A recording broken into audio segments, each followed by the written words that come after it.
Harold, I don't know what you think you're doing. Excuse me. Hello. Got a dead white man in a box. Not even a casket. Doesn't even have a top on it. In a pine box of old wood. Who do you think's gonna get in trouble here? Do me a favor. Try to be optimistic. Hey, everybody. How are you, Jamal? Pretty good. Rami, I'm gonna start with you because I mean David O. Russell is like known for like all these great ensemble casts, and I liken it to like a coach like Phil Jackson that knows how to like coach a superstar team. Like what? Like does it take a different type of director to handle so many different talents that bring so much different flavor to the table? Well, you got the triangle offense. I was about to say, if you don't say triangle right now, with the trio in the middle, with and the trio in the middle. Yeah. Yeah, so you got Margot, you got John David and Christian doing that, and then sometimes you got to dish it out to Steve Kerr, and maybe he'll, I'm committed. In practice. No. Yeah, I don't think we can do. No, I love that. I never thought I would liken myself to a skinny white man.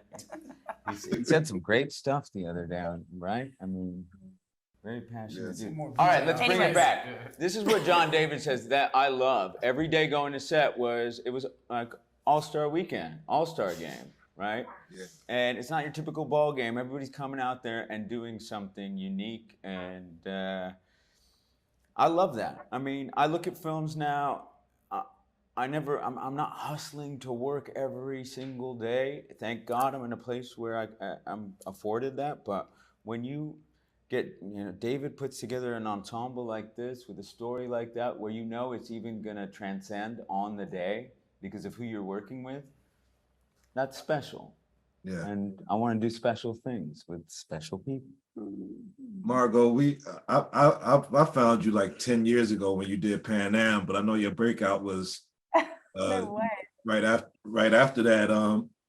How do you go about choosing these particular roles? It seems like you have a great slot of films just in the last 10 years, and they seem to all be impactful. Some of them nominated. Like, what's your process of choosing like these great roles?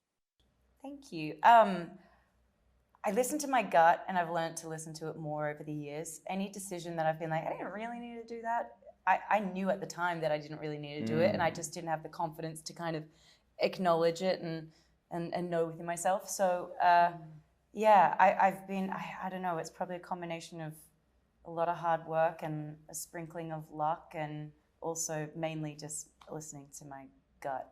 And there's a lot of instances, there's a lot of close but no cigars. Like there's a lot of times where I'm like, this could be it, but it's missing this one element, and so I shouldn't do it. And it's so tempting when it's that close to just say yes and let the optimistic side of you kind of persuade you that it's all going to work out. But you kind of have to be disciplined enough to let the close but no cigars go. And I do often look at roles and know deep down or instinctually that there's a better actor out there for it. And I've passed on a lot of things where like my team are pulling their hair out and they're like, no! And I'm like, trust me, here are the 3 actresses they actually should go to for this. It's not me, even though I love it, it's not me. So I guess, yeah, a number of things, but I definitely know within myself when it's a character that I should play and when it's a character that I think someone else should play. Where is my eye, Harold? Right here. I never expected 2 decorated soldiers to get knocked out at my own home. No, just one, sir. Oh, that's right, Mr. Woodman. You were too fast for Carlton. I was. They started talking to Valerie, and she's not well, and please, darling girl, stop crying. It's only natural for her to cry. Maybe she just found out her friend is dead. We couldn't keep it from her for forever. I'm not so ill that I can't talk to people. You leave me here with this invalid when you know very well that I think she should be hospitalized. It's for her own good. Ever say that to me I again? can't handle it. I'll It'll be a put better you in a place hospital. for you. I'll send you to a witch trial. Ladies, stop. I'm sorry. I'm sorry I had to raise my voice. And last question, JD. First, Morehouse got blew out by Howard yesterday. Sorry about that. Yo, chill out, man. Come on, man.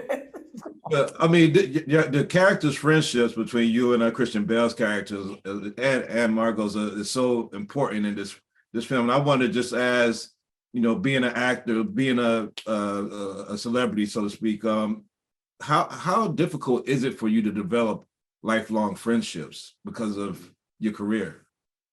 Oh, how difficult is this lifelong friendships? Well, that's loaded, brother. I tend to, time is the best storyteller, and you find out who's going to be around as time goes on, and when things start to happen, when things aren't, what they are now. I've had an interesting way my life is going. I've had to be very skeptical of people, and I got a tight group, and consistency, loyalty is what I hold high. I think what you see with these characters are, they experienced something very traumatic, World War I. And so that kind of bond can never be shaken. It's strong, they're yoked together. And those memories and those experiences are what carry them through. No matter where they are in life, they find each other again because of those experiences they had in Amsterdam and in that war. It will forever be the through line of their relationship. And I think that warmth and camaraderie and that familiarity comes through in the performances, because I think I've been saying this already before, of the humility that all these actors possess. And I think everybody wanted to be there for more or less the same reasons. And they wanted to be at service, a vessel for the film, for the storytelling. And when you can work that way foundationally, I think that's when you can be at your best. In my opinion, it's not maybe for everybody, for me. So it was easy to befriend and to have this chemistry I had with them because they had the right attitudes, quite frankly. Great film, Andrea. Jamal, I know they're holding you on time, but we have enough time for Andrea as well. We did. Yeah. Well, for you, Andrea, I want to know about. I know Amsterdam is a place where they get to go have their great time, but what's your foreign location that you went and just had like an obscene good time with some friends with, or something that was left field. I was going to say, no, poor old Beatrice didn't get to Amsterdam at any point, did she? What's the place that I like to go to have fun with my friends? I'm still friends with all the same people. We were all born in the same room.